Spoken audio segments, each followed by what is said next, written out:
গাজীপুরের টঙ্গী স্টেশন রোডে নেই পাবলিক টয়লেট, ফলে যত্রতত্র মলমূত্র ত্যাগে দূষিত হচ্ছে পরিবেশ, তৈরি হচ্ছে দুর্গন্ধ ও স্বাস্থ্য ঝুঁকি।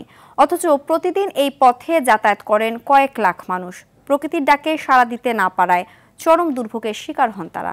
টঙ্গী প্রতিনিধি তরিকুল ইসলাম তারেকের পাঠানো তথ্যচিত্রে আরও জানাচ্ছেন সাকিব আল হাসান। এই চিত্রই বলে দেয় টঙ্গী স্টেশন রোডের পরিবেশ কতটা অস্বাস্থ্যকর। মলমূত্র, আবর্জনা, দুর্গন্ধ আর মশামাছির উপদ্রবে চলাচলে অনুপযোগী হয়ে পড়েছে সড়কটি। স্টেশন রোড দিয়ে প্রতিদিন রাজধানী সহ দেশের বিভিন্ন স্থানে যাতায়াত করেন কয়েক লাখ মানুষ। অনেকেই দীর্ঘ পথ ভ্রমণ করে এই স্থানটিতে নামেন, কিন্তু প্রকৃতির ডাকে সাড়া দেওয়ার প্রয়োজন হলেও এখানে কোনো পাবলিক টয়লেট না থাকায় বিপাকে পড়েন যাত্রী ও পথচারীরা। বিভিন্ন লোকজন যাওয়া আসা করে, লক্ষ লক্ষ মানুষ যাওয়া আসা করে। এখানে পাবলিক টয়লেট নাই, তো একটা পাবলিক টয়লেট হলে সবার জন্য সুবিধা হতো। উপায় না থাকায় অনেকেই উন্মুক্ত স্থানে মলমূত্র ত্যাগ করছেন। এতে দূষিত হচ্ছে পরিবেশ, ছড়াচ্ছে দুর্গন্ধ।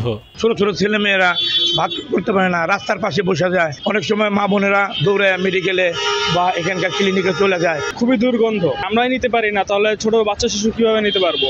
পাবলিক টয়লেট স্থাপনের দাবি জানালেও সিটি কর্পোরেশনের পক্ষ থেকে কোনো উদ্যোগ নেওয়া হয়নি। টঙ্গী স্টেশন রোড এলাকায় কোনো ধরনের গণশৌচাগার বা পাবলিক টয়লেট নেই। না থাকার ফলে প্রতিদিন দূর দূরান্ত থেকে আগত লক্ষ লক্ষ মানুষ, বিশেষ করে নারী ও শিশুরা পড়ছেন বিড়ম্বনায়, এবং অপরদিকে দূষিত হচ্ছে পরিবেশ। প্রতিদিন নতুন নতুন রোগে আমরা আক্রান্ত হচ্ছি পরিবেশ দূষণের ফলে। এদিকে প্রয়োজনীয় ব্যবস্থা নেওয়ার আশ্বাস সিটি কর্পোরেশন প্রকৌশলীর। টয়লেট করার চেষ্টা করেছে, ওখানে দেখলাম যে আমরা টাইলস করেছি, কিন্তু দেখা যাচ্ছে লাইন ধরে দোকান বসে গেছে। আমি যে পেলোডা ড্রামটা নিয়ে গিয়ে ওই দোকানগুলো তুলে দেওয়ার ব্যবস্থা করব। আমরা চেষ্টা করবো যে পুরো গাজীপুরের জায়গাটা টয়লেট দিয়ে কভার করার জন্য আমরা প্রোডাক্ট শুরু করেছি কাজ। সাকিব আল হাসান, RTV।